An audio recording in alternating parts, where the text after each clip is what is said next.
just last weekend, I was talking about us sending some books to the parish and the families in Minnesota devastated by that school shooting. And now we're again dealing with another very public shooting, this time politically motivated from what we can tell. I just pray that each of us will do what we can in the time we have to lessen violence in our hearts, in this world, and in our conversation online and in person. I pray that we can find a ways to let there be less shooting by guns, less hatred, less violence, less pain. Secondly, as I mentioned, probably in just 2 weeks, we'll be moving our live stream to 9:30. Thirdly, this is a great problem to have. We are getting so crowded at Most Sacred Heart that the 9:30 Mass is full, and I'm going to have to give some coaching on how to scoot in and how people would be seated.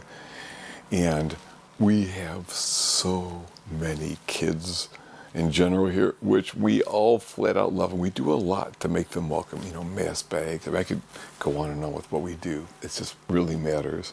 There must have been 60, probably 70 kids that left for the Children's Liturgy of the Word from that one Mass on Sunday. It was crazy good.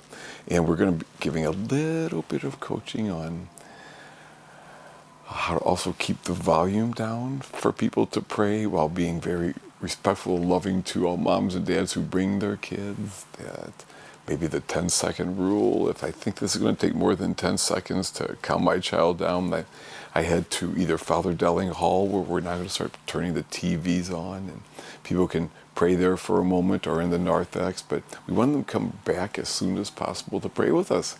And we're going to try to keep those places prayerful as much as possible as well. But again, how great that so many young people are connecting here and finding a community of a faith and a church that feeds them. And it's great to have all those kids. So this weekend we celebrate the feast of the Exaltation of the Cross. And it's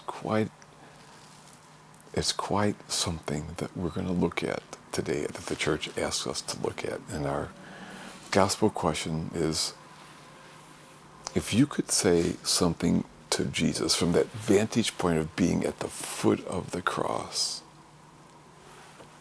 what would you say to him? Thanks for joining.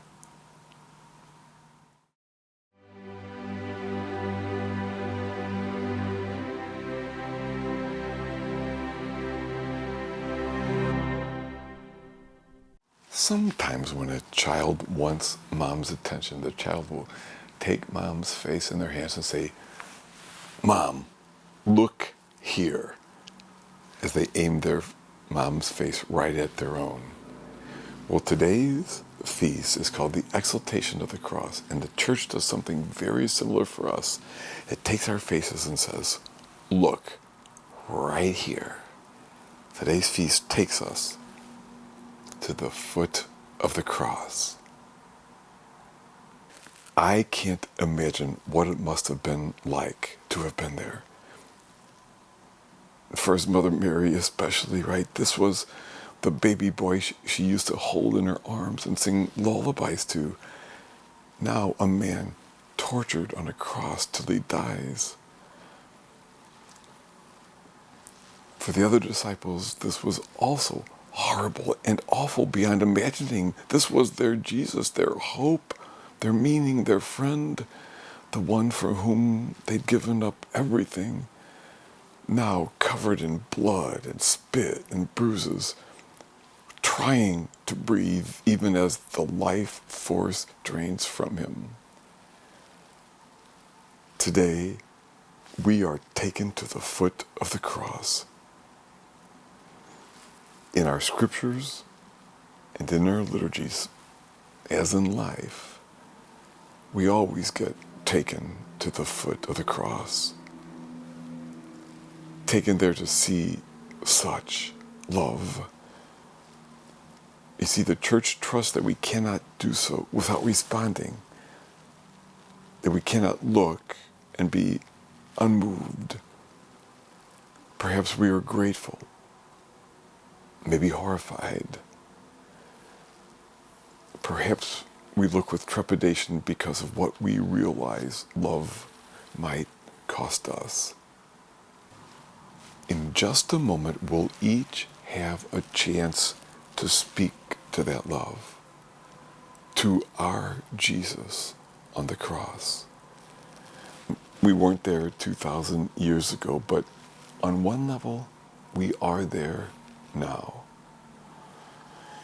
You know, if we were kneeling at the foot of the cross of that innocent man, this Jesus who would not return hate for hate, who stayed loving and true to the bitter end, the question, what would you say to him? What would you say to such love? To help us prepare, we'll first listen to what one person said, and we'll hear his response in the words of an old hymn that he wrote. Then I'll offer a few of my own words. Then each person will be given a moment or three to quietly say what is in your heart. Today the church takes our faces and says, look at the face of love.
Jesus, why?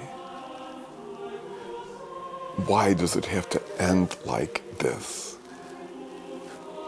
Why do so many good people with such good intentions end up more or less right where you are?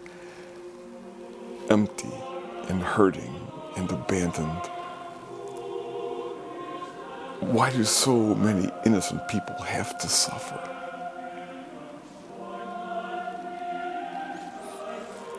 And Jesus, was it worth it? When you look out from that cross at us, what do you see? Why do you love us so much?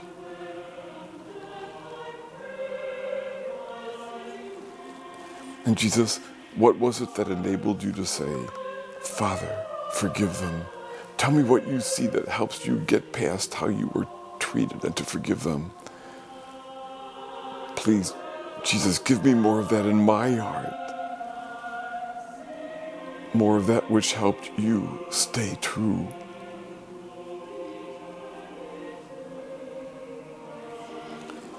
And Jesus, I'm sorry, I am. I'm sorry I can never fully appreciate such love, such wondrous love.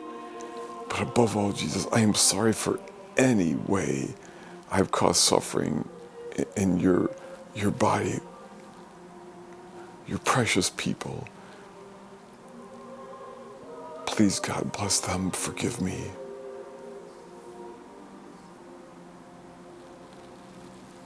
Finally, Jesus, I don't even know how to say thank you.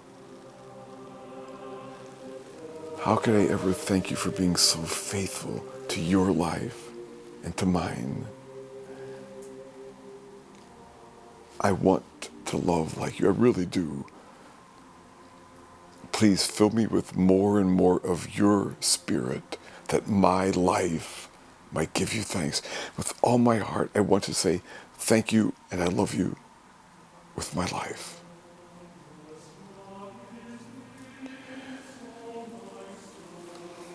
For what they're worth, those are some of my words.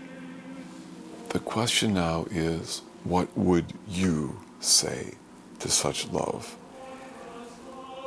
And there'll be a few more minutes of video and music here for you to say what's on your heart. Find whatever posture works best, I'd recommend.